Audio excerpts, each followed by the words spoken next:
we are from group Analitik will be presenting the youth literacy rate among female and male in ASEAN countries. Regards to the recent development of women empowerment that is sweeping the world, one of the aspects that are generally looked at is the education level or literacy rate. Therefore, the study of youth literacy rate among female and male are important. Our study will be focusing on two different objectives. The first one would be to identify the difference of youth literacy rate between female and male. The second one would be to identify the difference of youth literacy rate in ASEAN countries.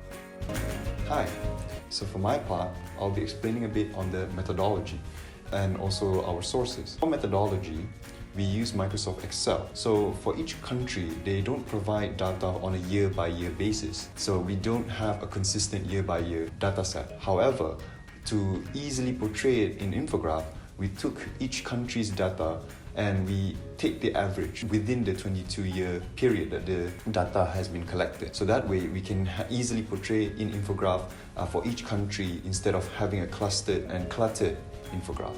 We got our data from the ASEAN Foundation. For this next part of the video, I will be explaining the male and female literacy rates across the ASEAN countries. Now, starting from Brunei, the male literacy rate is at a 98.94%, while the female literacy rate is at a 98.91%. Now, moving on to Indonesia, we can see that the male literacy rate is at a 98.54% compared to the female literacy rate of 97.93%. Let's look at Malaysia. Malaysia has a male literacy rate of 97.18% compared to the female literacy rate at a 97.01%. In the Philippines, however, we find that the male literacy rate is at a 95.36% compared to the female literacy rate at a higher 96.94%. Philippines actually has a higher female literacy rate compared to their male. Moving on to Thailand. Thailand has a male literacy rate of 97.64% compared to a female literacy rate of a 97.44%. In Cambodia, the youth literacy rate for male is higher than female, which is 86.89%, and for the female is 80.36%. Youth literacy for male in Laos is 84.69%, whereas for female it's 72.79%. In Myanmar, the percentage for male youth literacy is 96.01%, whereas for the female it's 94.66%. In Singapore, the youth literacy rate for both male and female is almost the same. For male, it's 99.55%, whereas for the female, it's 99.63%.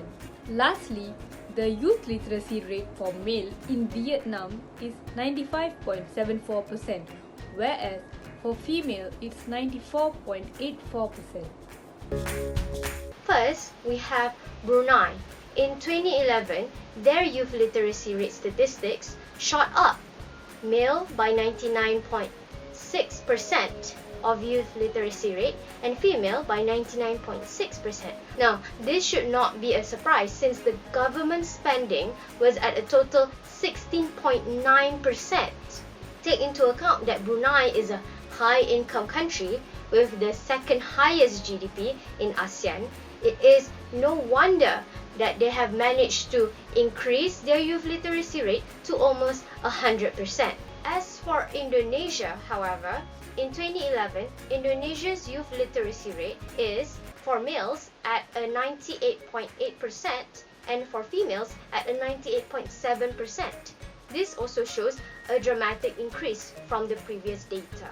We can also thank the government spending on education for this one, because the government spending for Indonesia's education system is at a staggering 20.2%.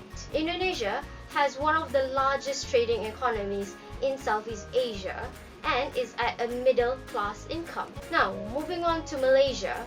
Malaysia in 2011 has a youth literacy rate of male at a 98% and for females at a 98.2%. This also shows an increase from the previous data. Now, as we can see, Malaysia is actually an upper middle class income for their GDP, and the government spending for education is at a 21.3%. Alright, now moving on towards Cambodia. Cambodia in 2009 showed an upwards increase of youth literacy rate.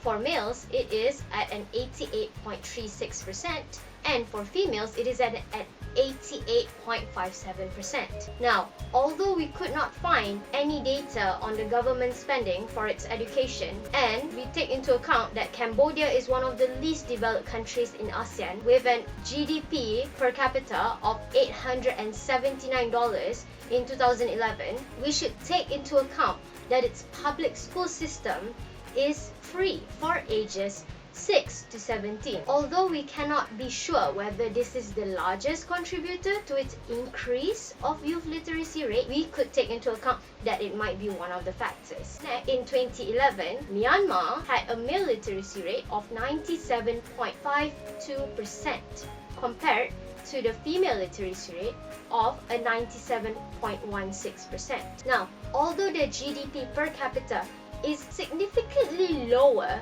than Cambodia at only $875 in 2011. However, we found that the government spending for its education is at a 6.1%.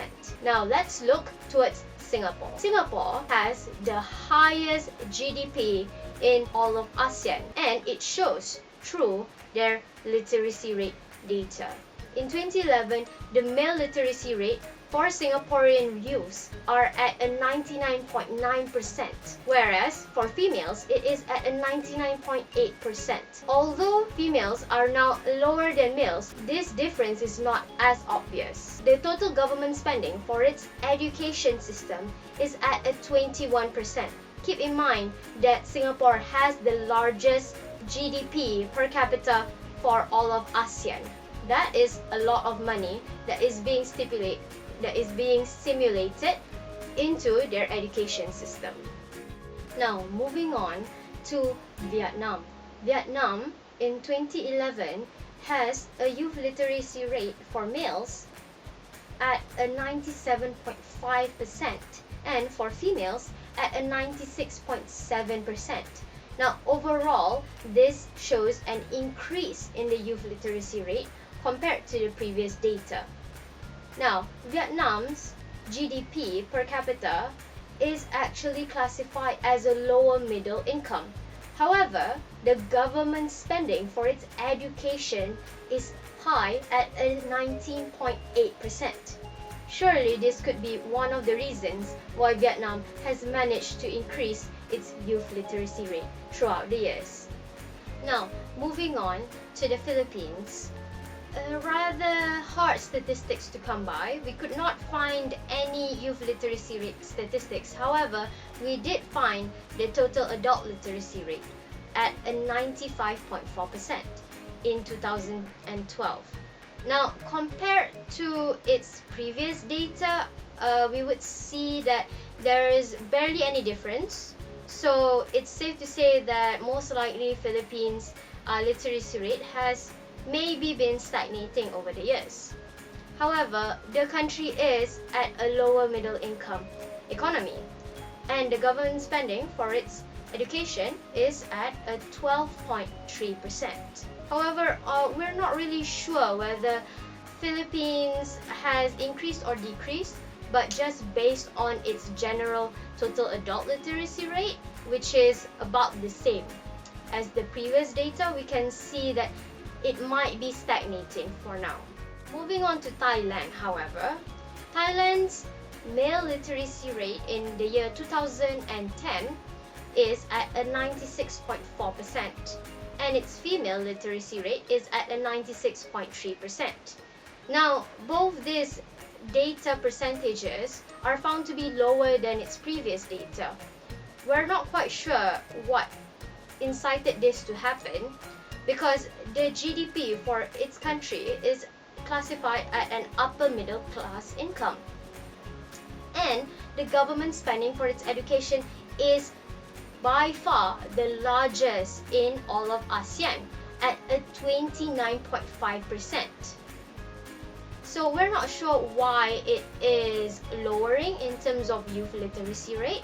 However, thankfully, the decrease in youth literacy rate is not that far, about 1 to 2% only.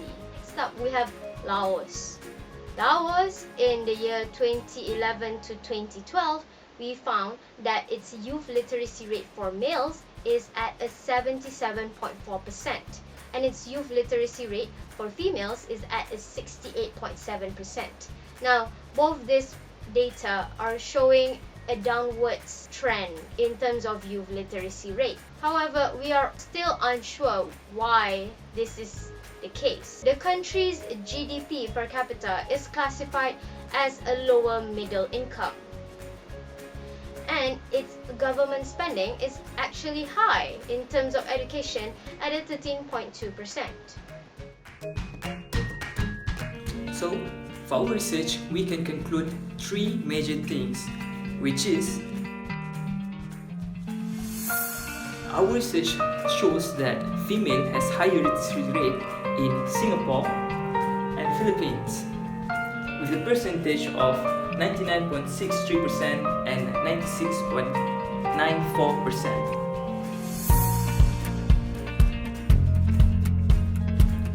Our research also shows that Cambodia and Laos has the lowest female literacy rate, with the percentage of 80.36% and 72.79%.